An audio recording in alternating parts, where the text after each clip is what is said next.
Hey, what's up, people? It's me.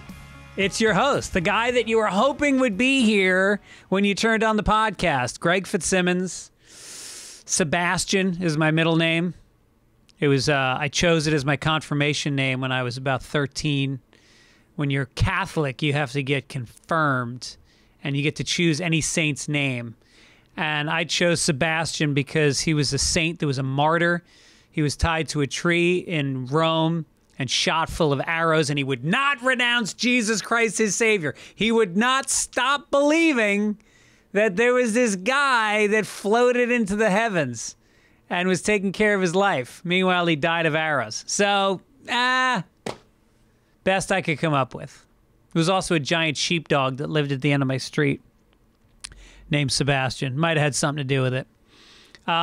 Today's episode is Ari Shaffir, and I highly suggest you watch this episode, not just to see our beautiful faces, but at the there's a little bit of there's a moment you might want to catch on video. That's all I'll say.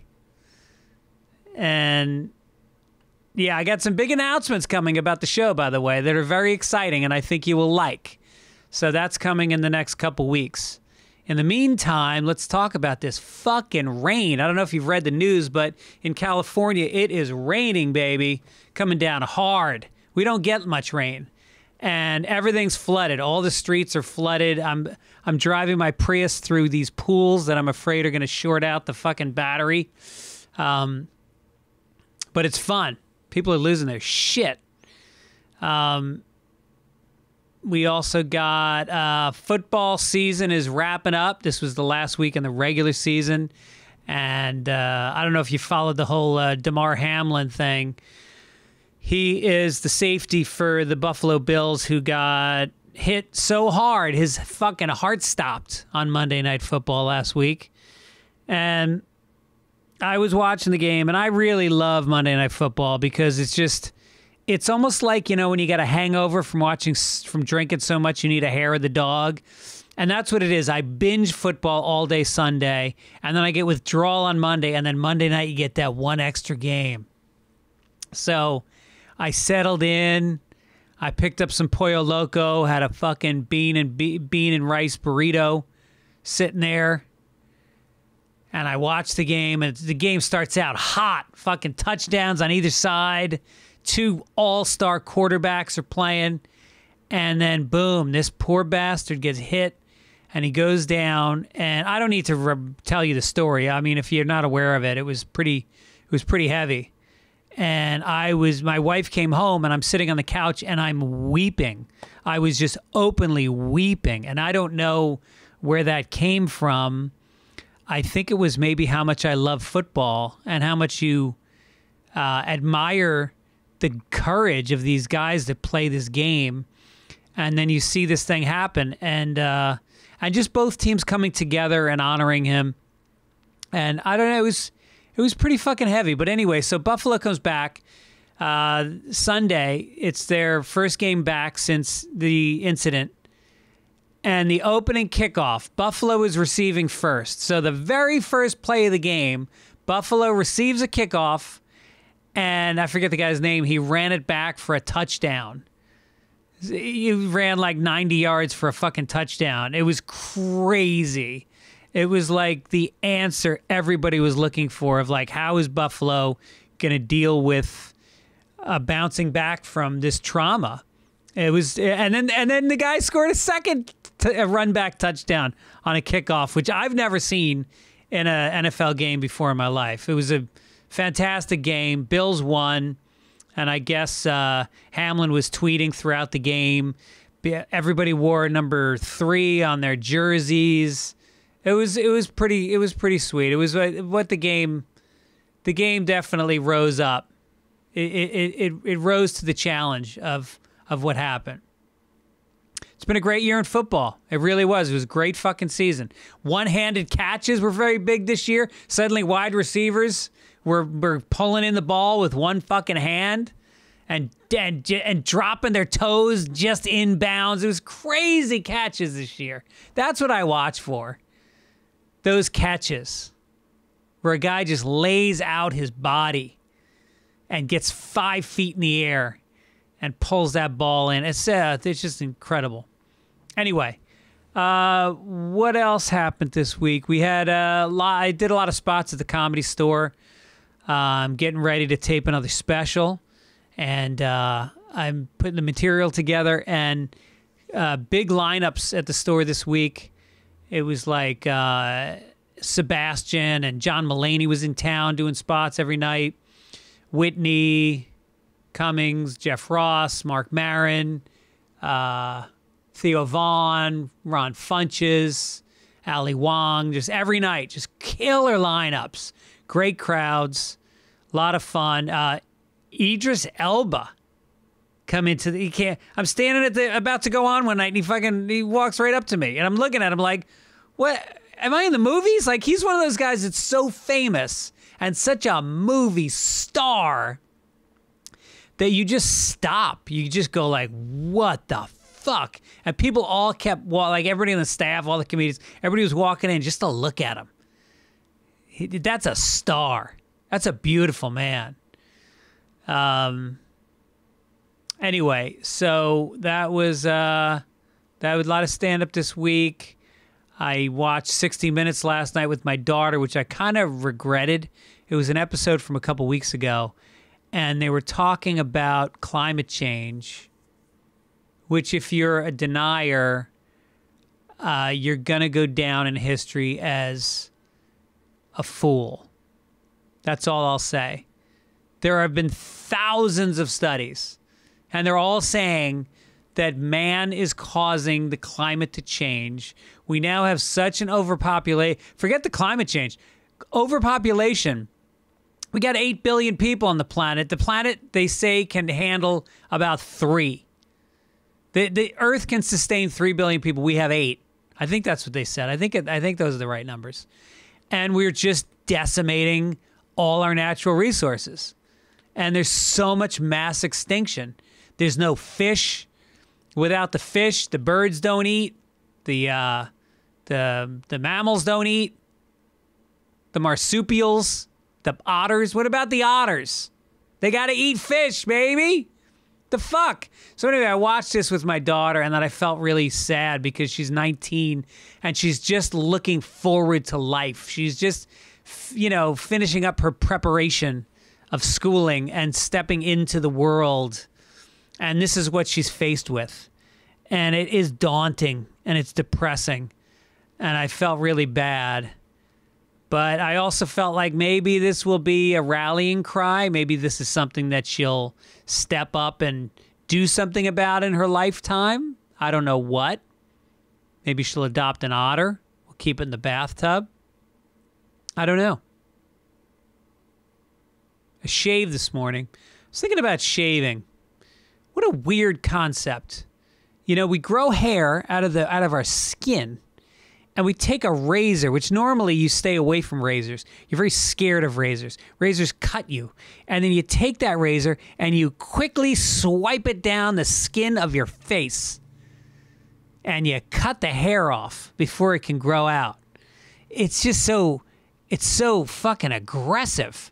You're scraping your skin with razors. Isn't that fucking weird? And then sometimes you cut and you bleed. Why not just grow a beard, right? I know why, because I don't want to look like I gave up. That's what I look. Anytime I see a guy with a beard, I just think, well, aren't you satisfied with yourself? Are you done? That's what I want to say. Oh, you got a beard? Are you done? Are you done looking for work? Are you done trying to show people that you give a fuck?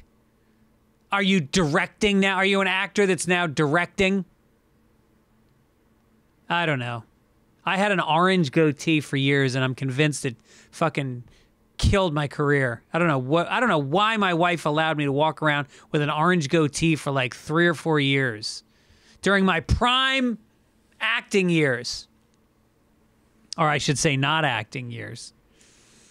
Love my wife, though. God damn it, she's good. We had a nice weekend together, spent a lot of time, went down to the beach with some friends, and we played a game on the beach, this like bowling, lawn bowling kind of game. And it's just so weird because we spent so much time alone in the house, just watching TV, making meals, hanging out, being super intimate. Like, I have achieved supreme intimacy with my wife. We share everything. We enjoy each other. We make each other laugh. We fulfill each other. And then you go out in public and you're with a bunch of other people. Some of them are strangers, some are good friends. And now you see this person that you're mostly in pajamas with or sweatpants. And now you're kind of dressed up and you're interacting and you're playing a game and you're laughing. And then this other level of appreciation comes on, that they're so effortless with others, that she's so fun and easy. And it's important to take your woman out or your man out. Show them off. Have fun with other couples, other friends.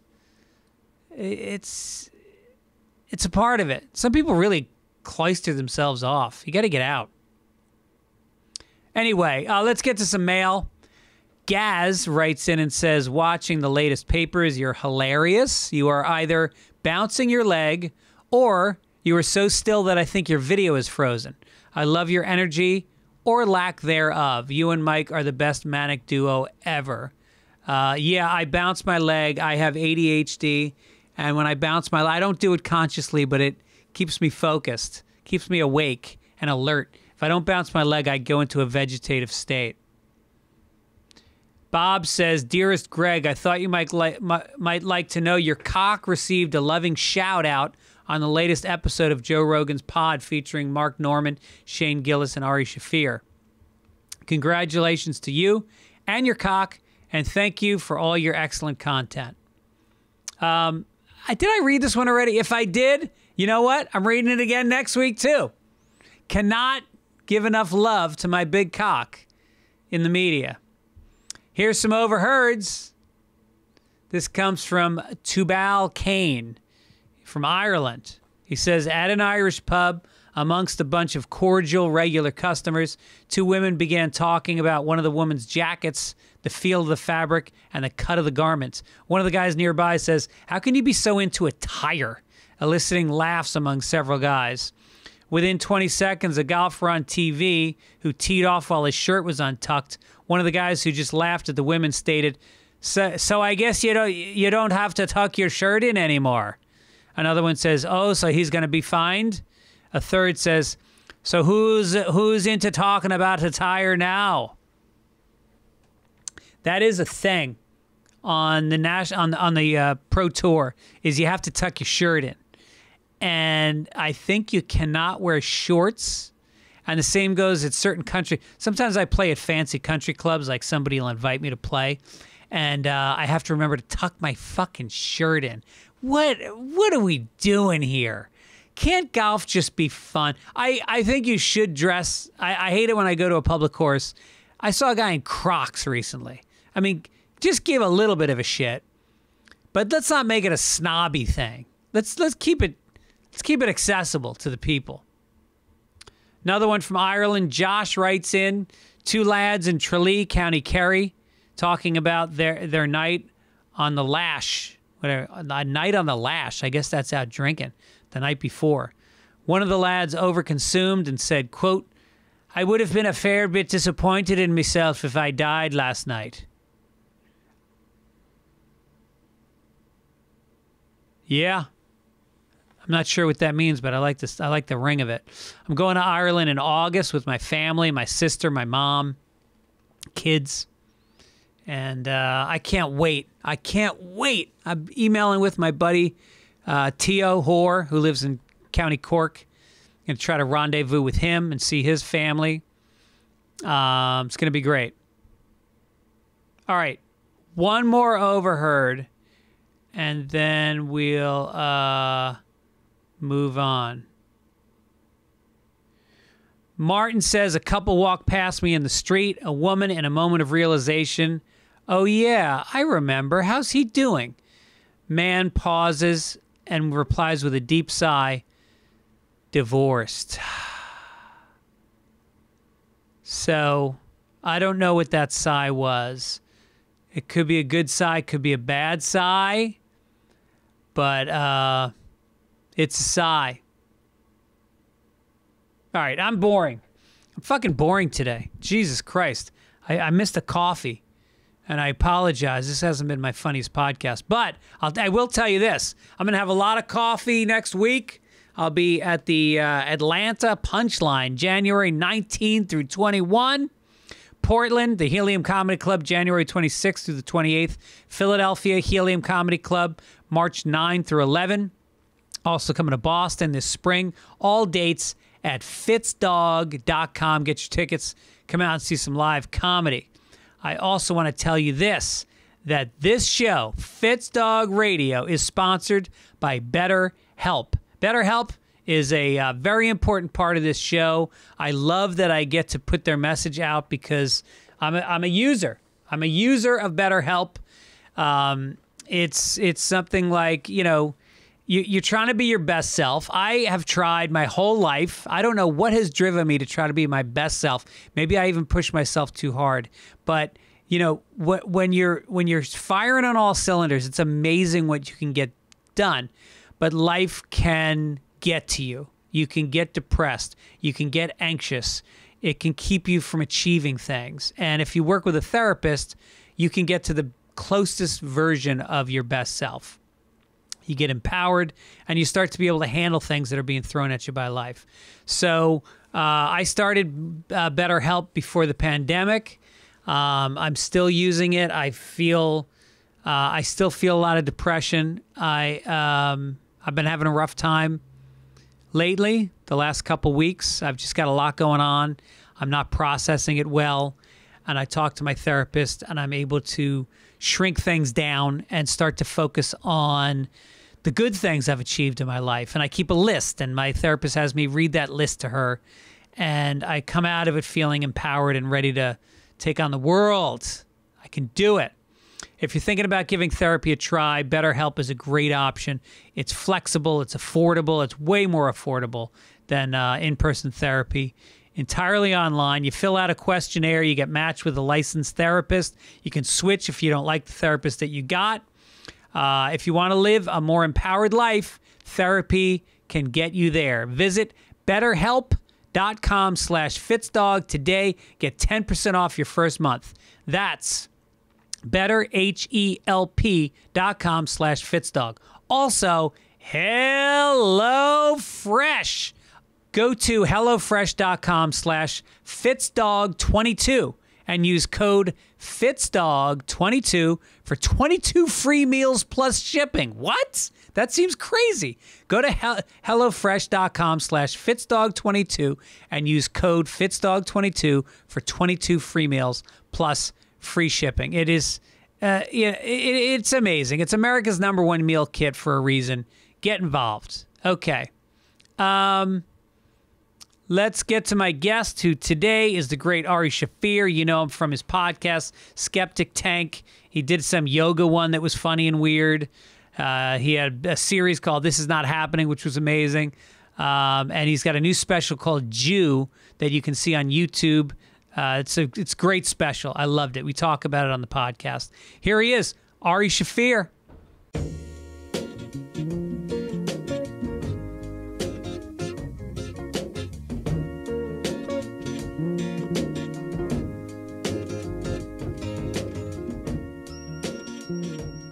All right, welcome back to the show, Ari Shaffir. Welcome back to the United States of America.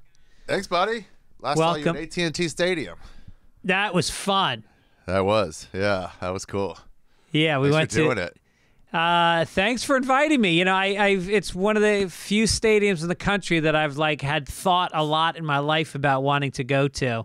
I would say that was probably the #1 on my list of stadiums I wanted to go to. It is grand. Yeah. It's a big scale thing. So we were in Dallas. We were both working at different clubs. I think we were both at different Hyenas clubs, right? Yeah. First time there, I liked it. We should have had them pay for the tickets. We should have had them pay for the tickets. Yeah. Fuck. Yeah, they probably have an in also. Right. Let some fucking former cowboy in, somebody, for Coke money. Yeah. You know how the boys are. You know what was great about it is, the Cowboys are obviously famous for the cheerleaders, and they don't fuck around. They have 4 sets of cheerleaders on every corner of the field. That's right. Yeah, that's and right. they come out and it's like a strip club. They do some pretty it's pretty They racy thrust. dance moves. Yeah, Yeah. they thrust for sure. I used to think that there's the cheerleaders, you know how they're like the smooth bronze I didn't realize that was like pantyhose. I was Yeah. just like, damn, what a perfect tan. I know. And did you realize that the big tits are all silicone? No. I guess they're not bouncing around. Yeah. Damn. Yeah. Did you ever hook up with a cheerleader in high school? No. We didn't really have cheerleaders. You didn't? Jewish schools. No. Oh. Yeah. It was more like people started cheers in the stands, but there was no leader. Mrs. Simowitz's mom was big into it. I don't know. What's a Jewish cheer? How does it go? We've got spirit. Yes, we do. We've got spirit. How about you? It's because you try to include the other side. How about you? Do you have spirit? And they'd be like, yeah, we have spirit. Yeah. Yes, we do. And we go back and forth like that, but it's inclusive. Really That's inclusive cheering. Go TEAMBOTH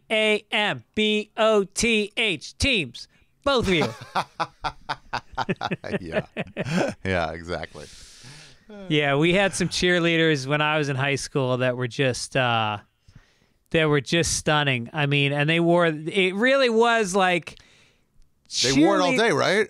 They wore their wore it jerseys all game day. day. And they'd walk up the stairs, and I would stand under the stairs, bald faced, like not even pretending I was doing anything else except looking up to see their panties. I'm picturing you, 10th grade, gawky, bald still, and just like, what? What am I, Charlie Brown? I was bald in 10th grade. Yeah. Just boyish you, but the same hair. Yeah, What a weird choice that Charles M. Schultz made for Charlie Brown. Like, he's 8 years old and he's bald. Yeah, he's just got a wispy on the sides. What was that all about? Is that why he had no confidence with that fucking chick who kept fucking harassing him? Lucy. Moving the football? Yeah, what a bitch. Yeah, she was a bitch. At some point, too, it's like, you ever look at things under a new light? Now that you're older and you go back to historical things, you're like, oh, wait. They were just like standing up for themselves, or like whatever it was. It's right. Like, they were a troublemaker. Like I just heard a podcast about Robin Givens, where people are like, "You're a fucking bitch. You ruined Tyson." It's like, he hit me. He's like, "We don't believe you." And then Tyson's like, "No, I hit her hard." And people are like, "We still don't believe you, Robin Givens." Yeah, it's like, yeah. We're both saying he hit me. Right. And now you're like, "Oh, right. Yeah, I guess I should have taken her side." But now I'm thinking about it. I'm like, if you're Charlie Brown, and this bitch moves the fucking thing, and then you fall right on your back. It's like, okay, let's just say you didn't know it was going to be that bad. Now you're aware of the damage it caused, and you're going to do it again? Yeah. Fuck you, Luz. Yeah. No, she was a mean person, and that's scarring for a child. That's all Charlie Brown wanted. I mean, what else did he ever ask for? I'm not even asking for your acceptance. Just let me kick it. It's the lowest fucking position in football. You're right. No one talks to the kicker. Nope. They practice with an inanimate object, with just a holder on the side. You're just not allowed to do that during the game. And you lose games. Like, everybody All you else do is made lose mistakes. games. The fucking left tackle missed a linebacker who tackled the quarterback. Everybody fucked up. But you're the guy they remember in the locker room as losing the game. The only way you can be the hero is if you are in a top 20 length field goals of all time to win the game. It has to be like 59 or above. And then people are like, wow. But still, they're like, good, you made it. Yeah. And then you also are the last line of defense. Like, if everybody misses the receiver when he's on the kick returner, you got to tackle this guy. He's been running for 80 yards. He's at full speed. And then he sees you coming. Do you ever go to a Haagen-Dazs and you're like, I'll have an ice cream, whatever, or whatever kind of ice cream store, and they're like, do you want a chocolate coating on that? And you're like, what? Yeah. I was already going to get it. Yeah. And now you're hitting me with like a freezing chocolate coating. So this guy's like, I'm going to score. And then some fucking tweak comes up to him and he goes, I get to punch this guy in the face. I get to posterize this bitch, this white bitch on my way to the end zone. Oh, all the better. Because that guy wasn't a football player. He was on the soccer team, and they drafted him in high school because they needed a guy who could kick the ball. Aussie rules soccer. Yeah, he didn't even play he played like rugby or something. Oh. He doesn't even have full padding on. He's just got on a pair of sweatpants and some lightweight shoulder. On some padding, the way Elliot Page draws on abs. Right. What sports did you play growing up? Volleyball. Most improved player 1 year, I think. Basketball, 6th man of the year award. Sportsman. That's it. Did you play in college? I was a practice player for the University of Women's basketball team. University of Maryland women's basketball team. Oh, that's awesome. Yeah, we practice with them all the time. My son does that at DePaul with the women's varsity soccer. They're D1. Wait, what are they? Wait, hold on. What's DePaul? Is it some kind of like weather pattern? It's like hurricanes? It's not. I think it's the Blue Devils or something. Okay. I should know my son's mascot. Especially if he's playing with them. I hope he gets some free merch. Hey, I want to hear about that, but before I forget, there's a Mr. T clip when remember Mr. T got religious. Yeah. And he I assume he's dead from roids, but I can't be sure. But like he was going off in a sermon about the team named the Blue Devils. It's great. He's such a fucking really? loon. How you gonna go to church on Sunday, and then you worship the Blue Devils on Monday? This ain't right. And everyone's like, it's just like a mascot, dude. Like everyone's like, all right. I mean, it's just mostly the basketball game we're rooting for. Yeah. Not what the mascot represents. I think great. I think it's probably. I wonder if they got more penalties. Like, I remember there was a study of teams that wore black uniforms had much higher penalty minutes. The Pittsburgh Steelers and the Penguins, the Raiders, they all were known as being rough teams. Wow. And looking back, how could it have been? Always. Just those. Yeah, it's just like, yeah, interesting. And black people. Black people? Yeah. Thugs. Yeah. When refs throw flags, they go, the thugs on the Raiders. Here's the clip. Went offsides. False started. Yeah. So tell me about Guatemala. Last time I saw you was literally on your way to the airport to leave for Guatemala. You had just given your girlfriend your cell phone, and you had a bag. All you had was like one shitty bag. Yeah, that's not shitty. It's an whatever it's called. But it didn't have wheels on it, right? No. I'm not a wheels guy. Yeah. You're a wheels guy. I'm a wheels guy, man. I think it's one of the greatest inventions of all time.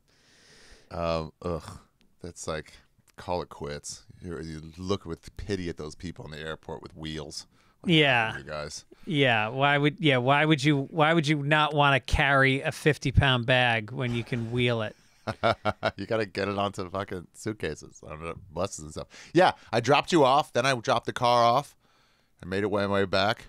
Unbelievable. And so tell me the one moment that you most wished you had had your phone on the trip. So I did a little bit of research.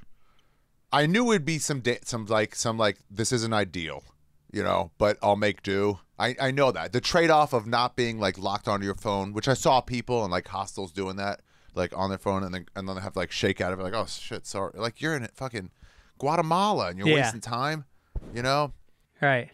So it was gonna be a trade-off. I did a little research, like when you get there, don't stay in Guatemala City. That's the only dangerous one. And go to Antigua. It's a couple hours away. And they're like, which cabs? Just a little research. And it was like, any of the cabs wearing all white, those are the trustworthy ones. As soon as I got off the plane, right through the door, straight forward, the white guys. Not the black cab. Not the black cab. No, don't take the black cabs. They're penalty-ridden. $13 to Antigua. Shared it with a couple of French people. 2 hours. It was great. And now I'm safe. Now I feel safe. And that was not an issue at all with a cell phone. I think, when did I make a mistake? I had to get to this small town in the north. I don't know if I told you about this sauna that I really wanted to try. No. It's called a chuch. Somebody in a writing class wrote about it. She did a year of like AIDS work in Guatemala. She was like, at the end of the year, I heard about this like sauna bath thing in the north, and she wanted to do it just to like finish off her year. So I was like, I want to find that.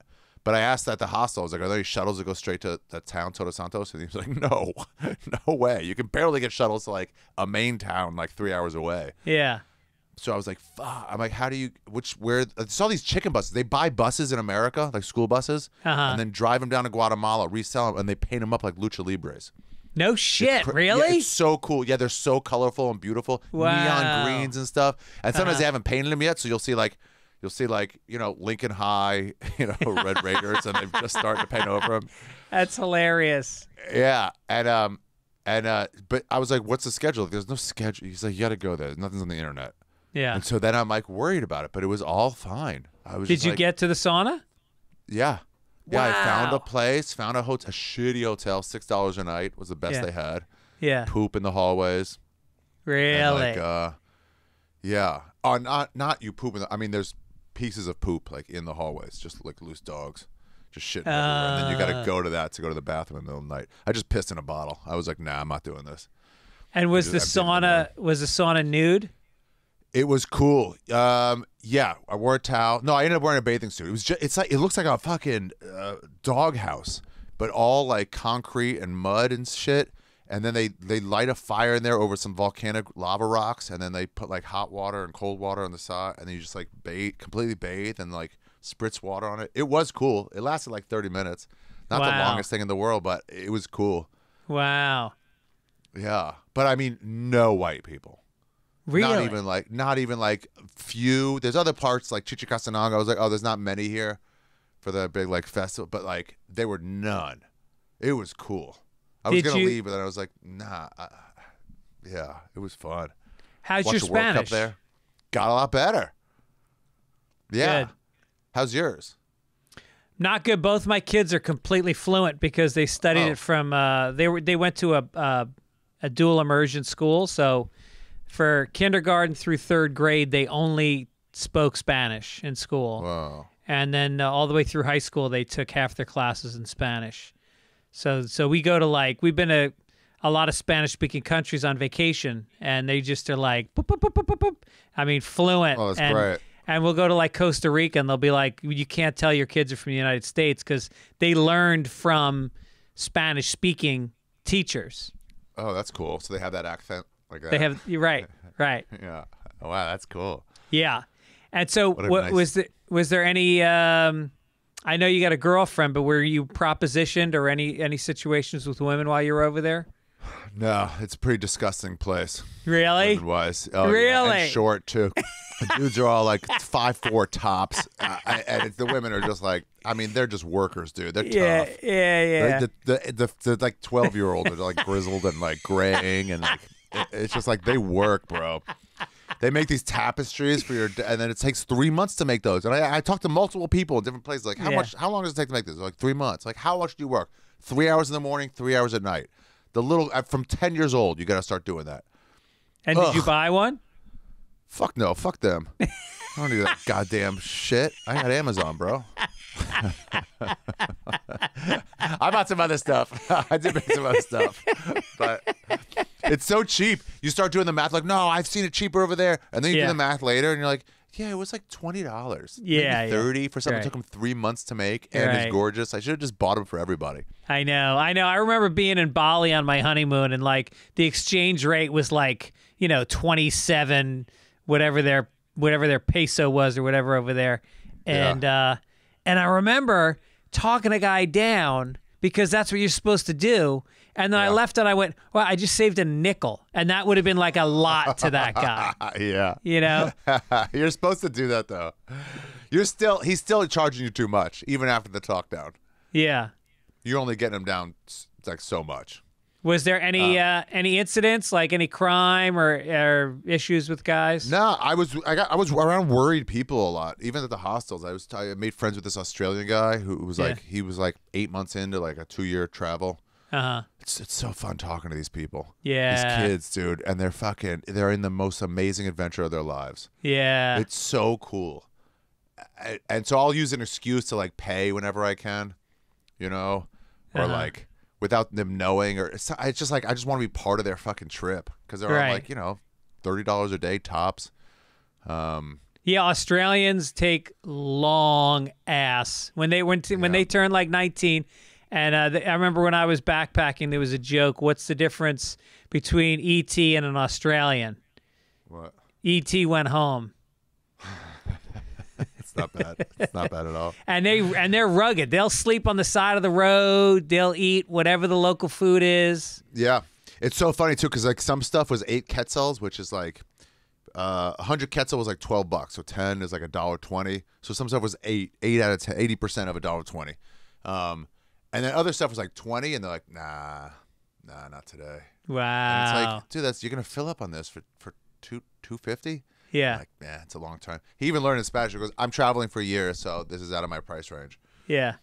So I would just defer to those people all the time. So when it's like, let's take an Uber. Why don't you call Uber? I'll pay you back for it. They're like, no, what? I mean, it would be embarrassing to tell them you're spending money. Or I'd stay in a private dorm in the hostels. But they're like, which of the 3 dorms are you in? And I just wouldn't tell them, like, none of those. I'm getting my sleep. If I was going for a few months, maybe, but not for 3 weeks. Yeah. I'm getting my sleep. Yeah. You have to lock your bag at night. And did you have just like a sleeping bag that you laid out wherever you stayed? No, just hostels. They give you they give you whatever. And then I stayed in this place like Atitlan. I got an Airbnb there. It's just this giant crater lake. Yeah. It's gorgeous. You just sit there. I got like a balcony overlooking it from way up. Just sat there, smoked cigars. Wow. Looked at the boats going by. Just watched a sunset over a volcano. I got Damn. some pictures. It was really cool. Dude, send me some photos. I want to see this shit. Okay. I want to see those buses. And how was how was the coffee? Interesting. They're too poor to afford their coffee. Oh. So like it is some of the best coffee in the world. But tell me which fucking Indian who's working for fucking $10 a month can afford a fucking $4 cup of Americano with oat milk. Right. So some stuff had opened up, and those people are killing because there's no export costs, and they're still charging $4. Yeah. But like every coffee shop that was good, that wasn't like Nescafe, was like they do it any which way. Like 4 different kinds of pour overs. That thing that has the swirly. Oh no shit! Really? Yeah. Like they went for it if they were gonna open. Damn. For the rich ones and for the whites, they went for it. So it was like, oh cool, French press, Aeropress, like Chemex, whatever you wanted, they had it. And that was mostly for white tourists or rich Guatemalans. Yeah. Like Antigua is full of rich Guatemala. I was like, oh, expats? They're like, no, not expats. Yeah. People from here, but the wealthy ones. And how's their English? Every once in a while, you'll get someone who spoke it, or someone who like lived in New York for 5 years when they were younger. Yeah. In that small town in the north, I was sitting at it's right next to Mexico, so there was some Mexican restaurants too, and I was like, let me get a burrito. Yeah. And I'm sitting there watching Netherlands versus Argentina. In the World Cup, and I'm like, all right, my friend was born in the Netherlands, so I'm like, I'll root for the Netherlands. When you watch World Cup, you're like, any reason, right? If Scotland's playing, like, oh, Daniel Sloss, I'll just root for them. I don't know, And so there's this pharmacy across the street. Everybody watches World Cup there, and everybody loves Messi and Argentina. And this guy came out, and he kept going, like, when they scored, he's like, ha ha ha to me, but I wasn't like rooting. I'm like, oh, whatever. And then at halftime, it's like, you're from the Netherlands, huh? And I'm like, no. No, they're gorgeous. He's like, where? I'm like, where do you think? He was like, France. I'm like, no. What? Like, they've never heard an accent. So, and so I'm like, I'll root for Argentina with you. They went nuts. When they won, it was a big comeback. They were up 2 with like 20 minutes left. Yeah. Went to overtime. Then they were sent all the kids. It was like 6 old men and like 3 like 15-year-olds, 10-year-olds in a pharmacy watching on TV. That's so great. It was just like, you just sort of connect on that level. And then he's like, go get some liquor. And then he's like, come on, we're drinking. It was just fucking fun. Oh, nice. Yeah. It was an unbelievable World Cup, and my son has been obsessed with. My son's been a huge soccer player his whole life, and Messi is his hero. His whole room was Messi posters, and we went to Barcelona and we saw Messi play there, and he scored a goal, and he just went. So he do they have an opera every time he scores? What's that? Is that a thing? Do they have an opera every time he scores when he played for Barcelona? I heard they Oh, had, that like, an sounds opera familiar. I think that, like, so. sings only for his goals. Yeah, I think so. That sounds familiar. But he lost his voice for 3 days after the finals. He couldn't speak. He was partying? going so fucking crazy. Yeah. You want a guy getting that, like, feather in his cap.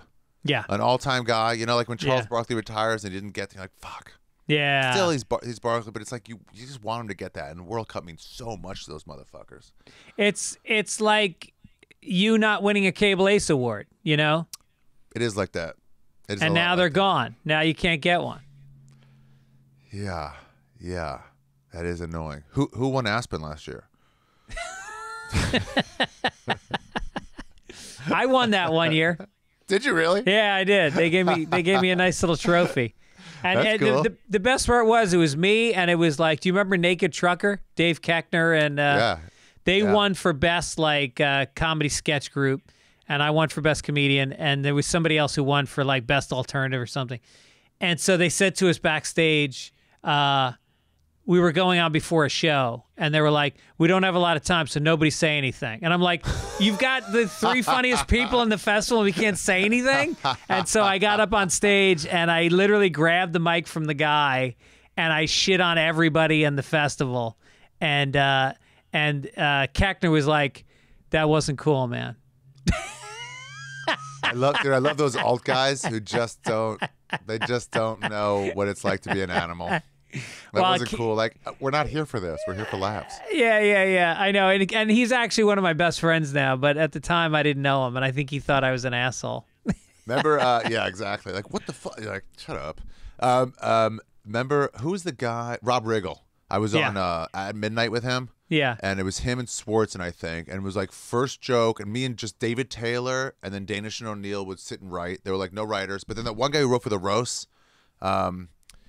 he came in and he was like, oh, I was like, these are my friends, not people I'm gonna write with. And he's like, oh, okay. And then he's like, let's go, let's do it. What's that guy's name? The tall Benji one? Aflaflo? No. Before him, he wrote for all the roasts, and then he tried to quit to do stand up for a while on the road, but he never had a draw. It sounds like about a dozen guys. Damn, he was young-ish. I think he dated that manager chick. Anyway, whatever. So, first joke out of the gate, like Rob Riggle does one, and then I go, it's just a straight abortion joke. Yeah. And he's like, "Come on, already!" it was like first joke, the first subject, and it's like, I'm like, I don't know, dude. I got one speed. Dude, I hated At Midnight. I did it a few times. I hated the whole vibe. Really? There was a couple writers that were they had a good writing staff. I liked the liked writers. Hardwick's Rife. I liked her. And then I used to Mike's with her. Blaine Capatch is a great writer. Okay. Do you know Blaine? Okay. I remember Blaine, but I didn't work with him on that. Yeah. It was just so funny. Like, we can't give you the topics the day before because stuff know. might change. And I'm I like, know. Well, just let me try. I'll just throw out the stuff that changes. Yeah, Some exactly. stuff will stick. Why would you Yeah. not want the best jokes? Yeah, right. I used to love shows like that because I did Best Week Ever for like 5 years. So every week I would Yeah. have to write stuff out of the news. And then I did Chelsea Lately for like 5 years, so I had to do jokes out of the news. And then what was Spade's show called? Oh, Lights Out. know. Lights Out with Fucking David models Spade. with David Spade. So I used to do those, and that gave me so much like new material for my act because if it was good, I was doing it that night anyway. Oh yeah. You know? Yeah, why not? Yeah. Especially if it's topical. Yeah, it was so weird. You're in this makeup chair and you're trying to like write as she's doing your shit. You're like, come Yeah. on, you fucking Right. give me an hour. Right. It was so funny too because I would go too dark for Hardwick, but the crowd would laugh, and so he'd always shake his head. He's like, points, I guess. Yeah. And then they had to talk with me because like, hey Ari, we got to cut all your stuff out, but your points keep going up. So every time we cut back to you, it's just suddenly you're higher in points, and we can't. So like, no more abortion jokes. And I'm like, no, I disagree. I'm doing them. Figure out your censors. Yeah. And then the guy, so then I was like hated in Hollywood for something, and then the guy who ran it was like, I'll never have you back. Oh, no It was shit. great. He made it Yeah. as like personal vendetta. Yeah. Because I asked him, they're like, you hired Ari? He goes, I didn't know him. Well, It was great. it must be satisfying that like you don't your new special came out. It's called Jew, and it's got 5.3 million views on YouTube. Congratulations. Thanks, buddy. But not just congrats on the numbers, but it's a really beautifully shot. It's thematic. It's smart. It's like compelling. Like you watch it, it's a perfect special, man. I'm really proud of you. I really enjoyed it. Thanks, Greg. That means a lot. But like, yeah. I was trying to like do all that stuff, but I was trying not to lose sight on like it's still a stand-up special. Yeah, like, right. Don't not be funny in any moment. Yeah. And then that other stuff is like got to be on top of that because I see so many of those are like in place of funny. Yeah. No, I would put it up there with like Colin Quinn's specials, where, have the balls to pick a theme, work like you have fucking homework. And because I know you had to research. I think you say it at the beginning of the show, like I researched everything in the show or something. It's all. I had some shit wrong too from like memory. Oh, really? Like false memories, and then I'd have like my Orthodox Jewish friends or rabbis in like Europe come out, and they'd be like, "That was funny." Just so you know, Noah did not have 40 sons, and I'm like, "No," and he's like, no. Then they're like, "I don't care, it's fine, do whatever you want." I'm like, "Wait, really?" He goes, "No, he had three kids." And I had this whole joke about Noah's wife's pussy being fucking blown out. Can't even carry a baby to term, and what a hero she was with this fucking blown out fucking pussy. And it's like, fuck, I gotta lose that whole thing. It would crush. This whole thing about babies coming down the umbilical cord and getting human food and then climbing back in. It would crush so hard, and I had to lose the whole thing. So are you Jewed out? Do you have like all the Jew jokes out of your system? Like you don't want to do any for a while? Done. Yeah. None. Fuck them. I'm on Team Kanye now. Yeah. They are a problem. They really are. Fucking lighten up with your fucking nearsightedness and balding and ugh. There are, I don't know how much you read your comments, but there is a fair sprinkling of anti-Semitism in those comments. You'd have to expect it, right? I noticed a few like Free Palestines, and I'm like, all right. I mean, this is fair. Whatever. It's about the religion. Right. Okay. Of course, anti-Semitism is going to come. Now, you should look at my other comments. It's pretty regular, regardless. Yeah. Half that shit is just joking, I think. Oh, well, that's the thing about comments. And you really, as a comedian, it's almost like, how I guess everybody would, if you meet a porn star, you're going to try to flirt with her. You're going to try to have like some sexual energy with her because she's a porn star. And it's the same thing with us. Everybody thinks that, I got to try to make this guy laugh. I got to be edgy the way he's edgy. But they don't realize like the odds of that being funny are minuscule. Yep, minuscule. You're doing it to a guy who's a professional at it. Yeah. It's just like, I'll say something funny. It's almost pompous. It almost shows how little respect I have for what we do. Right. I mean, imagine seeing like Tyson Fury and then just slapping him in the face. Yeah.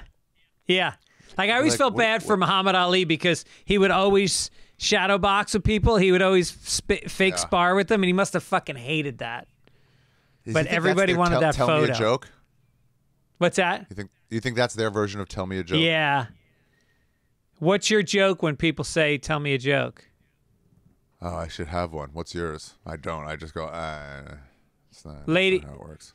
Lady walks into a bar, orders a beer. Bartender says, Anheuser-Busch. She said, fine, how's your dick? Nice. That's it. I just give them something quick. I try to find the shortest joke I can possibly tell.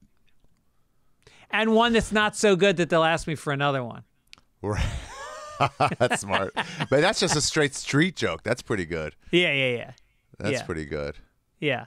I always think they want a joke for my act. I'm like, this isn't going to work. But why did I not think of that? Just tell them a joke I heard. That would be funny if you just launched into like a long kind of an 18-minute long story about about traveling to Thailand. Kept him there. Dude, Dice one time, he gave out his phone number. He's such a fucking fun weirdo. He gave out his phone number on the radio on purpose, and then just got a new number. And he goes, dude, it's the best. Everyone has my number now. And we're like, what do you mean? He goes, watch this. And he turned his phone on in the car and immediately rang. I mean, immediately. He was like, hello? No, yeah, it's him. Okay, goodbye. Hello? Yeah, it's him. So one guy, he was just like, "You're cool. Let's talk." And he was like, "Wow, really, Dice? I'm talking to you, yeah."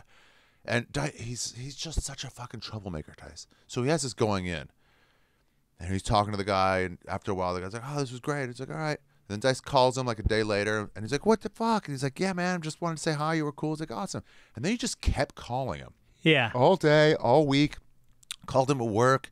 He had to be like, "Andrew, I can't really talk right now. I'm at work." He's like, "Nah, so what else is going on? What's happening at work?" And just badgered him with friendship until the guy wouldn't take Dice's calls anymore. That's amazing. Yeah. And I'm like, he sold out Madison Square Garden, and it's like, and this is just as much joy to him as to do a month-long fuck with this stranger. and it's such a fucking meta thing. It's like, this is what they all want, this relationship. Yeah. It's Right. not going to work. Right. I had a guy one time email me at my website and asked me if I wanted to play darts with him over a Zoom call. And I was like, all right. And so I set up my computer so he could see the dartboard and me. And we played a few matches. We played cricket like 3 times. Wow. And he was a nice guy. And then I was like, all right, I'll see ya. And that was it. And then he kept asking to play again. And I was like, I mean, We did it. we did it. Yeah. We're not going to have this long friendship. He saw a genesis and origin story of your friendship, and you just saw like, you know what? I'll try this once. Yeah. It was Right, a different right. scenario. Yeah. So, Dude, Guatemala was the funnest shit in the world. It was so good. It was so good. There was once where I met that Australian guy, and I met him, and then he was like, I was going to Atitlan, and he was coming a couple days later. He's like, "Can I get in touch with you so we can hang out?" I'm like, "Yeah, I don't know how. I don't Yeah. have." And he goes, "Well, it's kind of annoying." And I'm like, "Yeah, I get it. yeah. Yeah, I don't know." Wow. There was a volcano. You can climb the mountain right next to a volcano. You get above the clouds, and then as soon as the sun goes down, you see it from what was smoke. Now it's like lava just popping out every 5 minutes. Nice. Like, yeah, Volcan Fuego, and just like blowing up like half a mile from you, just blowing up every 5 minutes. It was That's so, amazing. Do you have material for your act from the trip? Cool. No. It's not No, like I tried that, talking right? about how little my chick wants me to go there without talking to her. Uh-huh. It's so funny how needy they all are. Yeah. You get in there and you're like, she's like, "So you don't want to talk to me?" I'm like, "I don't want to talk to anybody." Yeah. And she's like, "Well, I mean, why are you going on, Mom?" I'm like, "I want to go alone." I'm like, "I took you to Mexico a week ago. Yeah. Like, what the fuck? What else do I have to do to make it like I do go out with you? Yeah. I don't know. Live your life right. Right. You'd be able to go. Right. I have 3 weeks off and money." But That's- it wasn't that much. It was like $500 for the 3 weeks. It was like pretty much nothing. Yeah, it is amazing because I've been married a long time, and once in a while, like, I'll go, yeah, I'm going to, Arizona to golf for 3 days with my friends. And so be like, oh. And I'll be like, yeah. And then I'll What realize a crazy thing to say but- about. no, but then I realize she's fucking with me. Like, she could not care less. She That's loves when I do shit. And I love what she does. Like, She for just marriage, knows the stereotype. yeah, of she it. played. Yeah, Right. she plays So that she joke. plays- So, oh, look at you. So you just go and Like, yeah, our Like- kids are out of that. What do you mean? like if either one of us has like plans with other friends to go out, we always play that joke of like whatever. But I fucking love when she goes away and I have the love it house to too. myself. It's amazing. She's got a business trip. I cancel my spots like on a Tuesday or Wednesday. I'm like, Yeah. "Hey, I'm feeling sick," and I just stay naked, just watching Netflix, getting sloppy, letting Right. rappers cut all over the apartment, just rappers, leave them on the floor. And Oh, then I she love looks it. at your Netflix account under your name and like which movies you've seen, and they're all like Italian and French movies with no Yeah, subtitles. that I would never watch with her. Yeah. They're all fucking lesbian scenes that you've been jerking off to.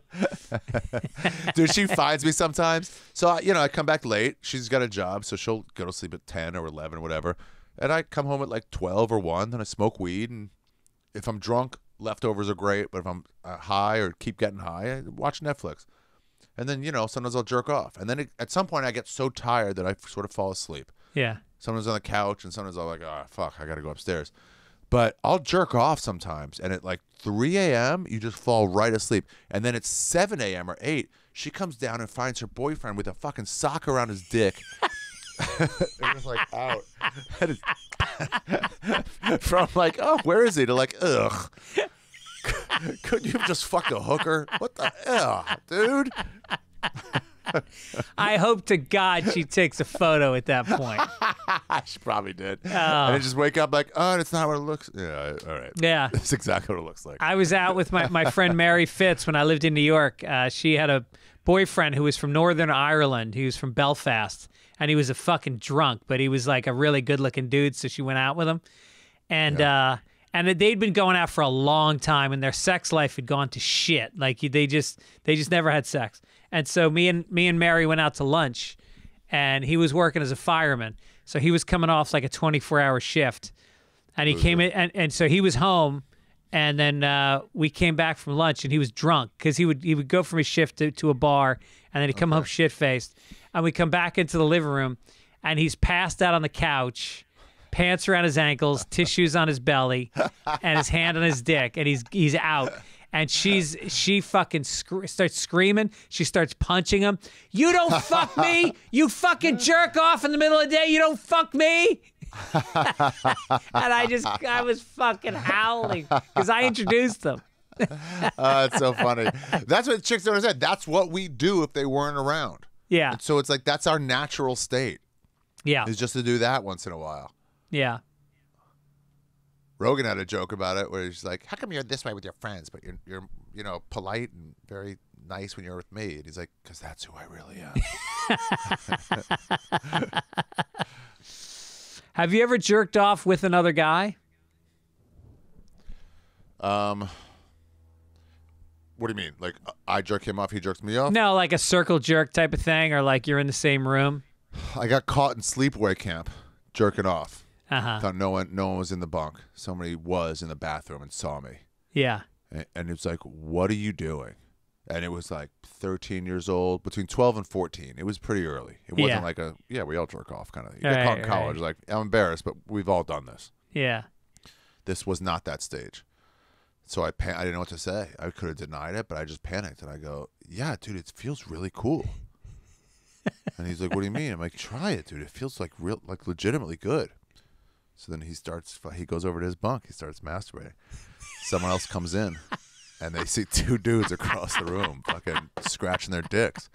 We got like 6 or 7 guys, Orthodox Jewish boys, just jerking it. Bunk beds, regular beds. So I guess the answer is yeah. Wow. And you started that. You lit the match. I wonder if those guys had already jerked off. And they're like, what is that you're doing? Yeah, I've never heard of it. Right. I do remember the scratching being the first step. Like, yeah, I remember it was just a lot of scratching, and then it was like kind of weird rubbing, and you didn't know what it was. Like, I literally did not know what masturbation was. Nobody taught me that it was a thing. I just figured it out. So how do you know to get around it? It's just like, I guess the bottom part feels the right, Right. Yeah, you have to experiment. It seems intuitive now, but how would you know? Just to the right point in the head? Yeah. And the first time I came, I was alone. It was springtime. I was laying on the couch at like 3 p.m. Nobody was home. And I came, and I mean, you remember back then, I came on my chest. And and it was back then. It wasn't even white yet. It was just the pre-cum. It was the clear stuff. Oh, right. That's all that came out. And I almost called an ambulance. I thought something went horribly wrong. Had you jerked off before when nothing came out? Or this? Well, I jerked, but nothing came out. I'd never come, and then I came, and I was just like, it felt amazing, and it was like, wrong. I broke it. Yeah. I thought I broke it. I always had that final moment, but this was like, oh, fuck. Yeah. Because you knew at some point, like, this is wrong. Yeah. I'm not supposed to be doing this. And so then when it goes wrong, like, I knew it. Yeah. Yeah. I mean, if you're driving on, like, I haven't changed my oil in, like, 6 months, and then when the engine blows up, you're like, fuck. I was trying to extend it. I knew I shouldn't have done that. Yeah. So, I would looked at your site on YouTube. You're special on YouTube. Guess how much money you've made? I didn't know you could do this, but I guess people donate money to you on YouTube. Yeah. Yeah. Guess how much you made in the last 7 days? How do you know that? I added it up. How much? You went through all the comments and were like $10, $2. Yeah, yeah. Guess how much you made in the last 7 days? $1,100. $500. $580. Okay, not bad. That's not bad, right? For doing Not bad nothing. at all. It adds up. Yeah, for sure. Tickets are already selling better. People liked it. I'm stoked on it. Yeah. All the money I put into it, I was like, every time I was like, fuck, no, okay, yeah, do that. But it was like swallow. Because this one I wasn't even going to try to sell. The last one I did it, but I was like, I'm pretty sure I can sell this to Netflix or Comedy Central. Yeah.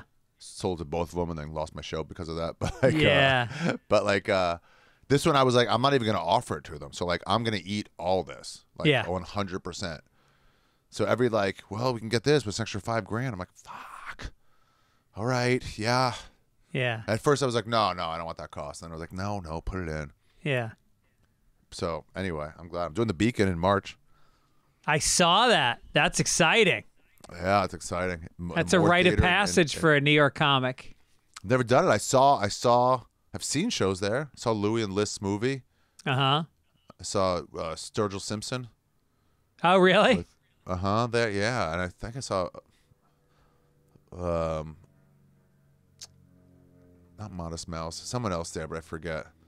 You know, the Jordan Peterson. Me and Tim Dillon went to see Jordan Peterson before Tim Dillon was Tim Dillon. Oh, wow. Yeah, it was great. But like, that it used was cool to actually play there. Used to be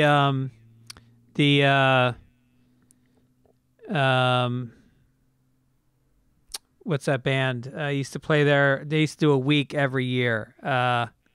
Southern rock band. Oh, let's get it. Yeah. I know who you're talking about. I got to Doesn't help me at all. run. Neil Young, Crazy Horse. That's not who I'm thinking of. No, they're one of my favorite bands, and I'm fucking spacing their name right Yeah, now. they got long hair, right? Like punks. Yeah, long hair, Southern rock, the greatest Southern rock band of all time. Oh, what? Yeah. Who's the band? Nope. Greatest Southern rock band of all time. From Georgia or Florida. Oh, Limp Bizkit. Wait.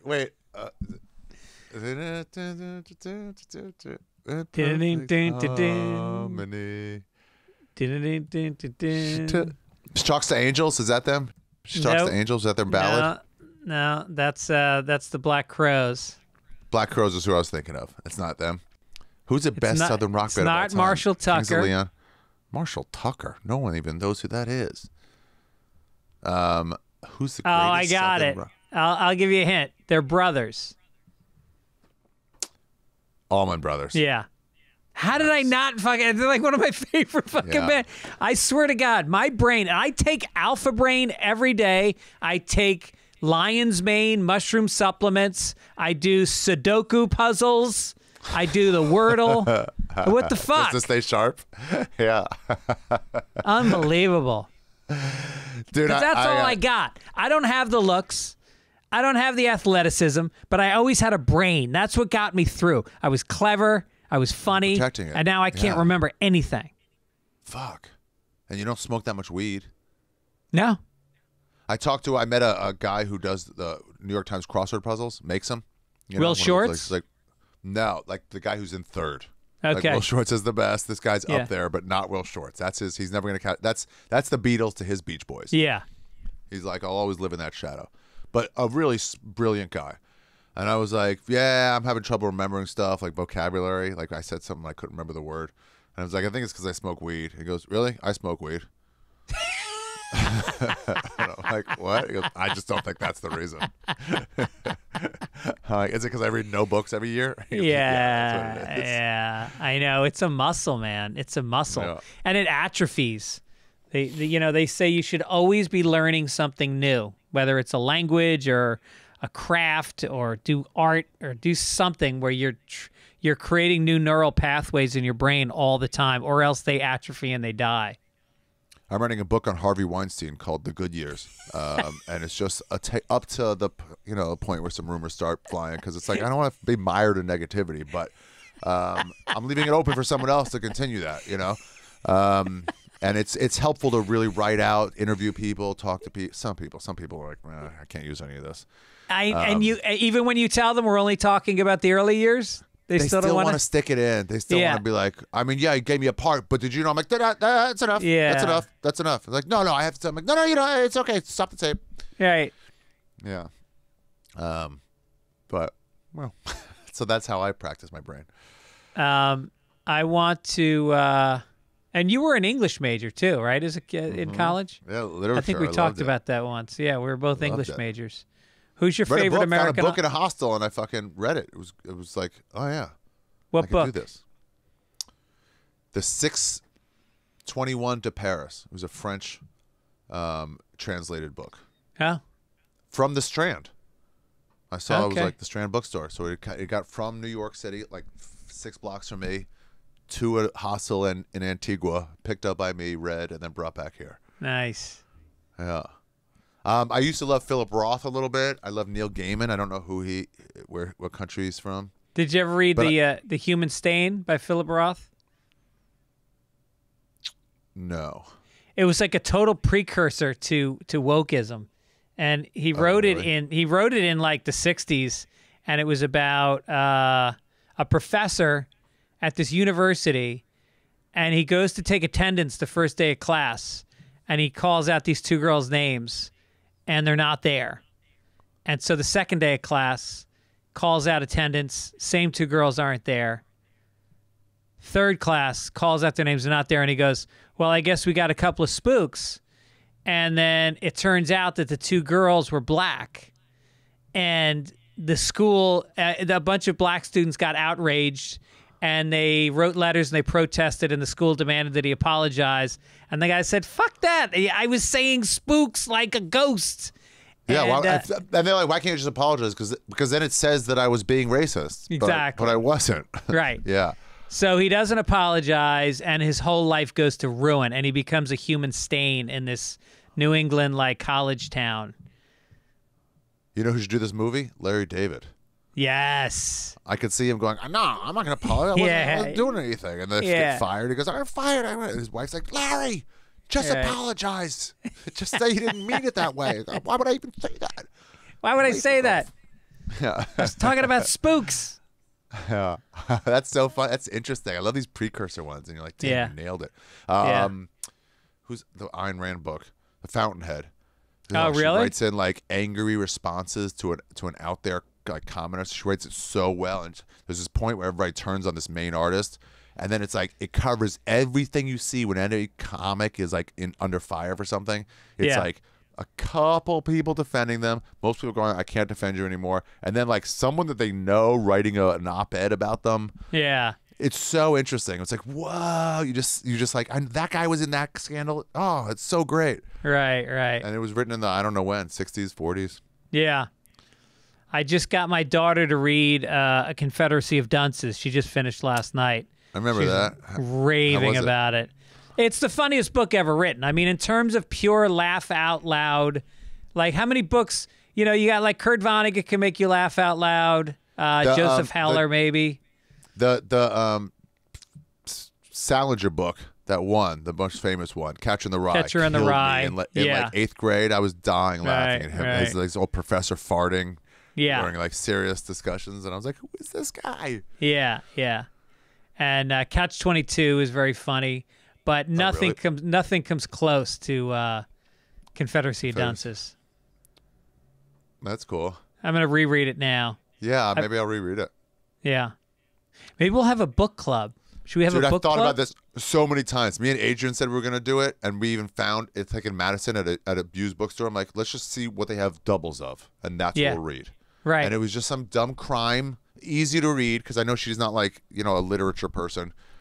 So it's some dumb crime novel, Right. I'm like, great, but 180 pages. Yeah. Not even that big. Yeah. And I'm like, let's go, let's do it. We'll meet up in a month. We'll talk about the first half. The month comes and she's like, I haven't started it yet. I'm like, all right, well, let's start now. And then like she just never did. Yeah. We should have a comedians book club where we all read it and then fucking shoot the shit. That'd be Talk about it a great. little bit. I did one for Charlie Kaufman had this book called Ant-Man that came out. You know Charlie Kaufman, he wrote Big John Malkovich. yeah, Being John Malkovich, and I always forget the names of his books, but his movies. But like Schenectady, New York. no, not Schenectady. Hold on, Not I'll look it Schenectady. up. Yonkers, He Poughkeepsie. No. he started out as a TV writer. He wrote on the Ben Stiller show with Louis No, C.K. really? That's good. It was Wow. Louis C.K., Stephen Colbert, Steve Carell. It was a crazy lineup. Oh, he did. Oh yeah, you're right. Schenectady, New York. okay. Adaptation, Eternal Sunshine of the Spotless Mind. That was a good one. Yeah, I think he won the I saw that with a Oscar for chick. that I thought one. that with a chick, and afterwards she was like, "I don't get it," and I was like, Really? "Which part? Like which?" I'm hoping it was going to be like, "I just don't believe love can conquer fate, where you'll run into them." It wasn't that. She was like, "Did he remember her or not?" I was like, "Oh boy." It was just one of Nah. those things you had to bury. You know, Yeah, if I can yeah, stay yeah. With you. I can't face this. Right. So I did a book club with my listeners, and we had like we had a Zoom call during the pandemic, and we had like 50 people, and That's cool. it was like a 750 page book. So we met like 4 times. I know it was super So dumb. long, Stupid. but you know who told me to read it was Adam Egett, and What so book was it? Dune. it was called Shantara? Ant-Man. Charlie Kaufman. Oh, that one. Okay. Yeah. So we got through it, but we definitely lost some people. By the end, there was probably 20 people out of the 50 made it to the end. That's great, dude. Charlie Kaufman. I remember reading his award for best writer at the Independent Spirit Awards for, I think, Being John Malkovich. Uh-huh. And he gets up there and he's like, "I would like to read you the rejection letters from studios I got for this movie." Oh, that's amazing. Yeah, and it wasn't just a pass. It was, "Sir, why would you waste my time? You have no business in this industry. This is not just bad; it is lunacy." It's just like on and on. That's And I'm just amazing. like, Did he say their yeah. names? Like who wrote the letters? I don't know. That's a good question. I think he said which studio it was. Yeah. Like, I got this from Warner Brothers. or Oh, something like that's great. that. Yeah. All right, I want to play a game with you. Okay. We always play a Play a game on game. Fitzdog Radio. This one is called Rank 'em. Haven't Okay. played it in a while. I'm going to give you 3 things, and you're going to rank them. Okay. Reggae, K-pop, German heavy metal. German metal first. Really? Clearly. Yeah. Who's that one band? Want to live in America. Yeah. Yeah, whoever. They go hard. Plus, Yeah. I've been to like dance/sex clubs in Berlin where they're all dancing like this, Uh-huh. fucking fists and just rage. They go for it. There's something there. It all comes out of this fucking amazing time period of like just poorness and like poverty and like the split city and like it all just comes out of this rebellion. Yeah, I do not have a what problem. was the sex club like in Berlin? I've never talked to anybody that's been to one. Wild. Really? I mean, I tried to get in twice. First one, I was like, I forgot where my Airbnb was, but I remembered walking from my Airbnb to this place daytime just to see where it was, just to see the outside. And so I was like, I remember where it was. I was like, all right, well, take me to that place. And then from there, I can walk home because I just didn't remember my address. Yeah. And I got there and I'm like, well, it's it was like 4, it was late. It was like 4 a.m., something like that, maybe 3:30. And I was like, well, I may as well just try to go in tonight. Waited in line for like an hour. Just get to the front. The guy's like, no.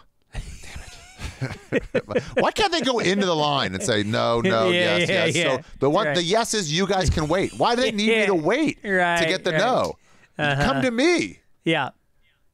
Anyway, so the next day, my promoter, he's big into EDM. He's like, I've been in before. I get rejected a lot too, but I've been in before. Here's how you do it. You got to wear all black.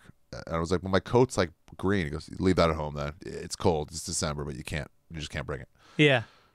And I'm going to teach you a little bit of German because they don't want tourists. They're so packed every week. They don't want more business. Yeah. So any like American like taking pictures, like beat it. Nope.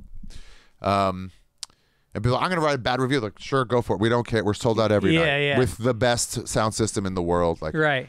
Anyway, so he teaches me a little bit of German. He goes, when we get to front, I'm going to say this. You reply with this, and then I'm going to reply to you. So but we're talking to each other. Just let the guy overhear it. Right. Great. Let us both in. They put a sticker on your phone. As soon as you get in, there's like a waiting room where they pat you down.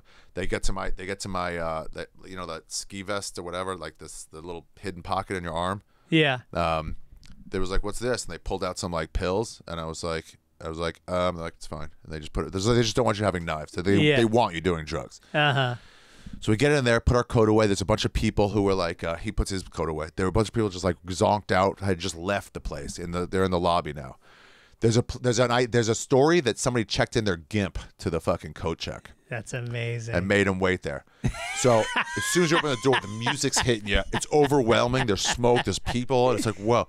So I'm like, hey, let's get a beer at the bar to start because I can't dive right in. So there's this long bar, and then at the end, it's for about 5 feet, it cuts to the right, and that's where we are, and we're waiting. So I look down the bar, and I see this one guy, no shirt on, pretty guy. They love gays, just like ordering too, but he's shaking back and forth, and he's like, just like I was like, see, it's not quite like can't hold on, or like passing out because he's just back and forth ordering 2 beers. And I'm like, what is it? And then I look behind. Some dude's fist is just in his butt. No. Yeah. Just play it up.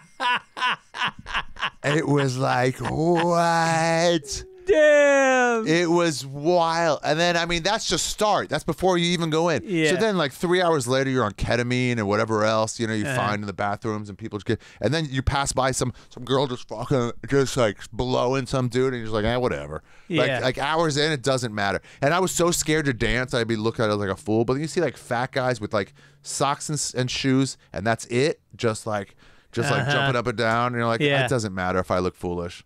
Everyone's having a good time here. That's amazing. Yeah. And I didn't even go to the basement. The basement's like a real sex dungeon. I kept getting distracted going down. That's where people like human toilets, shit like that. Yeah. I wish I could have seen that. Yeah, we got to go back. We got to go back. All right, so German heavy metal comes in #1. Now you got reggae and K-pop. I'm going to go K-pop.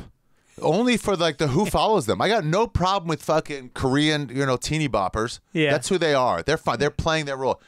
The reggae, you get these white guys with dreads out of that. You get people who like never don't know reggae past Bob Marley. Yeah. Can you imagine if it's like, I love rock and roll, Buddy Holly, and you're like, what else? Like, I don't know. Right. Oh, reggae sucks, and they play it nonstop. And every time you go to Hawaii on the radio, that's all they play. Yeah. It's just like it's amazing. There's a genre of music, a major genre of music that has 1 star. That's one star.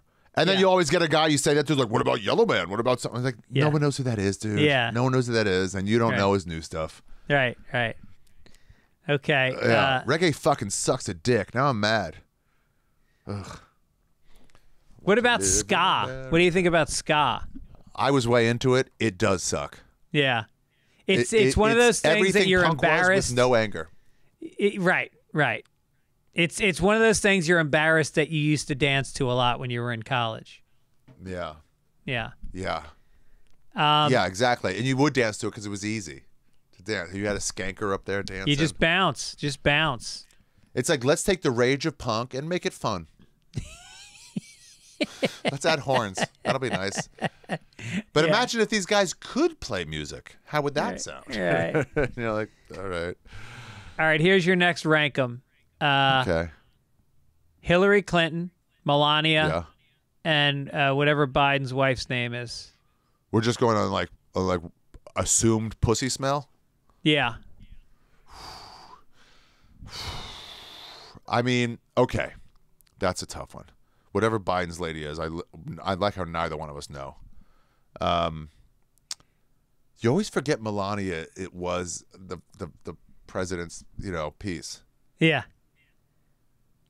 I'm so anti-political. Like Duncan sent me a picture of her once, and I was like, but I just saw a hot chick. I was like, oh, who's this? He goes, that's your first lady. And I'm like, whoa, damn. You mean the naked photos? Yeah. Yeah. I mean, I believe Hillary probably has, it has no smell to her. All those babies, like said, she's sucking whatever that fucking serum is in the back of their necks. That's got to clean you out. the triclines or whatever they are, you know, that's got to clean you out and make you just. I mean, the ounce of. Plus, if she could bury all those murders, she's got to be able to bury any sort of pussy smell. Now, Melania, you would think that's your choice, right? But. She's got loads dumped in there and just left for dead. Yeah. No one's fucked Hillary or Biden's wife for a long time. Yeah. So that's fresh. That's a fresh product. Right. I'm going Hillary, Biden's chick, and then Melania. Okay. Because Melania's got that greasy semen, that fucking Popeye semen from Trump. All those photographers in the West Village back in the 90s. Yeah. That's still like, in don't there. Pull out. I can't get pregnant. Yeah. No way. God wouldn't allow this. Right. No, she had too many abortions as a 14-year-old in Estonia or wherever she grew up. I always felt bad for her because people were like, oh, you acting like this. And it's like her job. She was never intended to be first lady. Yeah. She was intended to have a long fucking slut career. And at the end of it, that's the model path. When you're about 30, 31, you cash in with some rich dude. And then you live your life out till he dies when you're 40, 45, and then you just have that money forever. Yeah. Maybe kid, maybe not.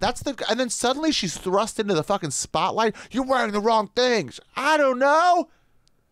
Sorry about the AIDS in fucking this country. I don't know, dude. Yeah. Sorry, I wore the wrong fucking thing. I'm trying to look cute.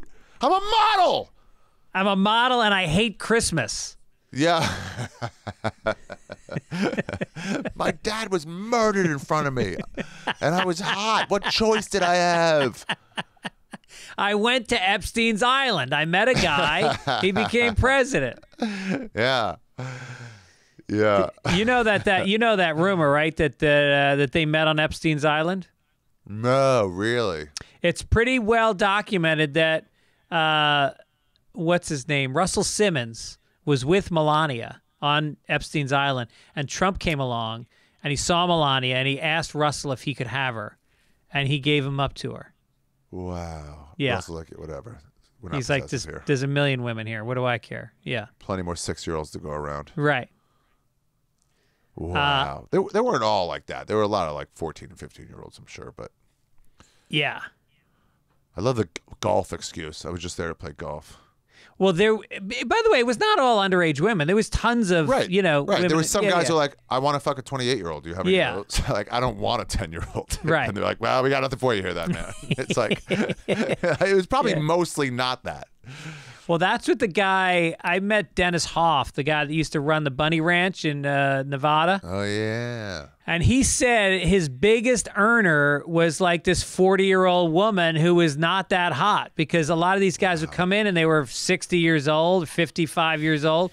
They didn't want to fuck a 20-year-old because they had a 20-year-old daughter. Wow. Yeah. Well, yeah, it makes sense. All right, here's your final one. Metzger mentioned he hooked up with some chick, and I was like, how old was she? I was like, I just met him. I was friends with him for like a week.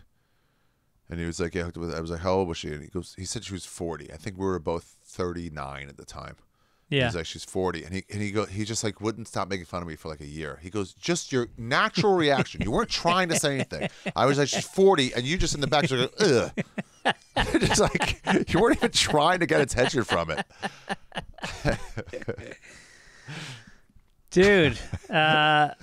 All right, here's the last one. QAnon, KKK, or Proud Boys? Rank them. QAnon. If you got it, listen, I hate politics. I hate it. It's the most boring shit to me. I don't care. I don't vote. If you had to ask me, I'd say everything's crooked anyway on both sides, so nobody's really representing us, but I really don't know or care. Yeah. I don't know how shit works. I know there's homeless people everywhere, and no one on either side's doing a thing about it. Yeah.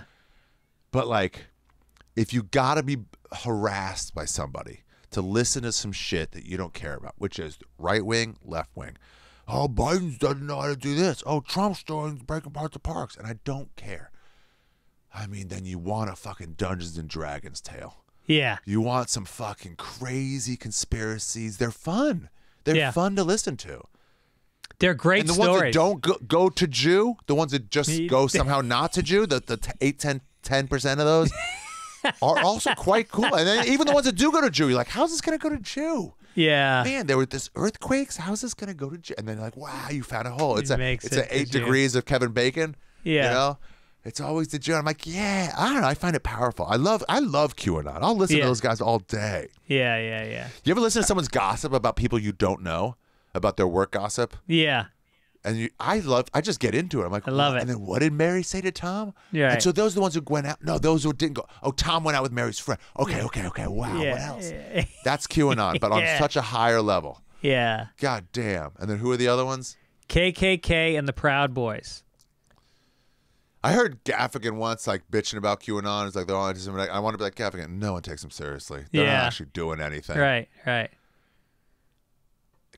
Proud Boys. I think KKK is probably towards the bottom. I feel bad for them too because they're nonviolent now. Right. They're done with the violence. So no, they're like the Hell's Angels. Angels. They're like the Hell's Angels. They used to be the scariest one, and now they're like, oh, look at the cute Oh, they have a clubhouse. Yeah. Oh, wow. Right. Yeah, it's just like, okay, we're not gonna be racist. We're not gonna, but can we just hang out with just whites? And you're like, well, all right, yeah. Don't kill. Like, no, we don't want to kill. We know they're people. We just want to protect what our own thing. We want to listen to Kid Rock. And you're like, okay, all right. No Ray Charles on the jukebox. We gotcha. It's like they don't have enough money to join a country club, but they just want to hang out with white people. Yeah. I think all these guys are like, they're like kind of misunderstood. Like even the Proud Boys, I think a lot of it was just like, they had blacks in there early on. And then it was like, you're assholes. It was like 4chan. It was mostly just pranksters and then a couple racist pranksters. Yeah. And they just like made the whole thing about race. And most people are like, what? Oh, I'm just a nerd. I got some friends. Yeah. Can I just have some friends? Right. QAnon best. I'm going to drop KKK to third and put Proud Boys second. Okay. Fair enough. I know the founder. I don't know the founder of the QAnon or the KKK. Well, the founder of Proud Boys is that guy, Gavin McInnes, right? Yeah. He was on my podcast. He's great. I love Gavin. Yeah, he was. Yeah, once they went a little bit of violent, he was like, "Oh, guys, that's not." He's a provocateur. He's trying to needle you. But once they went to violence, he goes, "No, whoa, no. I wasn't trying to say that at all. Like, stop." And they're like, "Too late. It's going." Right. Yeah, I like Gavin. He had a great sketch about how to pee in public a long time ago. Like 10 different ways to pee in public. Uh-huh. And one of them is like distract, so act like you're on an angry phone call with your dick out of your pants. So he's like, no, well, I said sell when we got to 22. And just pissing. Another one's roll up a newspaper and you piss through the newspaper into a bush. Yeah. Yeah, it was great. All right, listen, Ari, it's great to see you, man. Welcome back. Dude, I appreciate it. Thanks for having me on, as always. I love you. You're a great dude. Sorry, I had to close the door. They look so comfortable. It looks like the heat is turned up really high in that apartment. That's what it looks like. Such a different color. It's a different color. The balls have been like stuck between your legs this whole time. They have like how they separate them because the heat is on. It's up to 78. I have to keep it. That shit looks moist. Ah. All right, man. You're a sick fuck. I'll see you soon. All right, buddy. I'll send you this. All right. Oh, and don't forget, if you want to see your tour dates, January 12th through the 15th in Pittsburgh, Salt Lake City, January 20th to the 23rd, Tampa, February 2nd through the 4th, Denver, the 16th through the 19th, Seattle on the 23rd, Vancouver, the 24th and 25th, San Jose, March 2nd through 4th, and then Beacon Theater, baby, March 24th. Don't miss that shit. That's a biggie. That's a biggie. I'm excited about that. All right, man. I love you. I'm so glad we got to hang out in Dallas. That was cool as shit. Yeah, that was great, man. Love you too. And I hope to see you soon in New York. Yeah. Let me know when you're coming. All right. God bless.